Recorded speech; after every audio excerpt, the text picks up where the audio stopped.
ప్రస్తుతం మనతో పాటు కార్పొరేషన్ చైర్మన్ చరణ్ కౌశిక్ యాదవ్ గారు ఉన్నారు. చరణ్ కౌశిక్ గారు, అంటే మీరు దాదాపు 10 సంవత్సరాల పార్టీ కోసం ఫైట్ చేస్తున్నారు. సో అధికారంలోకి తీసుకురావడంలో కీలక పాత్ర కూడా వహించారు. స్పోక్ పర్సన్ గా ఎన్నో డిబేట్లలో పార్టిసిపేట్ చేశారు. సో మొత్తానికి ఈ రోజు కార్పొరేషన్ చైర్మన్ రావడం ఏ విధంగా అనిపిస్తుంది? అంటే బాధ్యత పెరిగినట్టుగా భావించాల్సిన అవసరం ఉంది.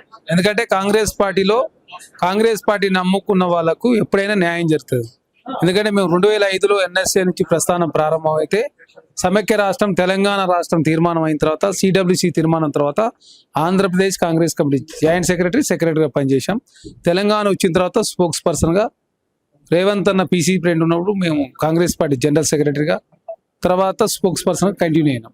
తెలంగాణ రాష్ట్రంలో కాంగ్రెస్ పార్టీలో దాదాపు అన్ని పదవులు నిర్వహించినాం. తర్వాత ప్రభుత్వం వచ్చిన తర్వాత 2 సంవత్సరాలు లేట్ అయినప్పటికీ కూడా కాంగ్రెస్ పార్టీ ఒక గురుతరమైనటువంటి బాధ్యత. ఎందుకంటే లైవ్ స్టాక్ డెవలప్మెంట్ ఏజెన్సీ అనేది ఒక పెద్ద మిషన్. దీనిలో గోపాల మిత్రలే 1700 మంది ఉంటారు. 1700 మంది employees only livestock mission కింద పనిచేస్తారు. ఇది కేంద్రం ప్రభుత్వంలో ఉన్నటువంటి లైవ్ స్టాక్ మిషన్ తో అనుసంధానం. రాష్ట్ర ప్రభుత్వం గ్రాంట్ రిలీజ్ చేస్తే కేంద్ర ప్రభుత్వం కూడా దానికి వాళ్ళ గ్రాంట్ వాళ్ళు రిలీజ్ చేస్తారు. తెలంగాణ రాష్ట్రంలో కాంగ్రెస్ పార్టీ ఒక బృహత్తరమైన కార్యక్రమంతో ముందుకు పోతుంది. పాల ఉత్పత్తిని పెంచడం, పశు సంపద పెంచే ప్రయత్నాలు భాగంగా కాంగ్రెస్ పార్టీ నాకు ఒక గొప్ప అవకాశం ఇచ్చింది.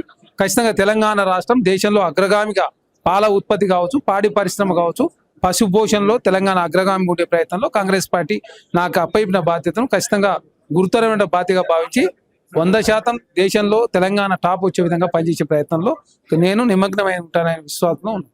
మొత్తం చరణ్ కౌశిక్ యాదవ్ కి న్యాయం జరిగింది అనుకోవచ్చా ఈ రోజు?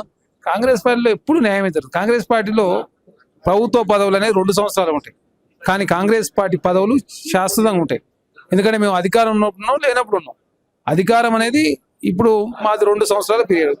ఈ 2 సంవత్సరాల తర్వాత కూడా కాంగ్రెస్ పార్టీ పదవులు చేస్తాం, ప్రభుత్వ పదవులు చేస్తాం కదా. కాబట్టి ఎవరు ఏ స్థాయిలో కష్టపడితే ఆ స్థాయిలో గుర్తింపు ఉంటుంది. ఖచ్చితంగా ఆ స్థాయిలో కూడా న్యాయం జరుగుతుంది. ఓకే అన్న, అండి పదవిని ఏ విధంగా ముందరికి తీసుకెళ్తారని చెప్పేసి అనుకోవచ్చు? అంటే చరణ్ కౌశిక్ యాదవ్ మార్కేమన్నా కనిపిస్తుంది అనుకోవచ్చా?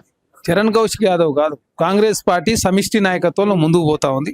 రేవంత్ అన్న నాయకత్వంలో మా మంత్రి గారు, అదేవిధంగా animal husbandry minister Vakiti CR గారు, అదే కాకుండా ముఖ్యమంత్రి గారు, మా కాంగ్రెస్ పార్టీ అధ్యక్షుడు మహేష్ కుమార్ గౌడ్ గారు, మా కాంగ్రెస్ పార్టీలో ఉన్నటువంటి ముఖ్య నాయకులంతా కూడా సమిష్టి నాయకత్వంలో తెలంగాణ అగ్రగామిగా నిలిచే ప్రయత్నంలో తెలంగాణ పాడి పరిశ్రమ 14 లక్షల లీటర్లు దిగుమతి చేసుకుంటా ఉన్న ప్రతి నెల. కాబట్టి దాన్ని పూడ్చే ప్రయత్నంలో భాగంగా నాకు ఒక గురుతరమైన బాధ్యత అప్పయిపోయినని చెప్పేసి నేను భావిస్తాను.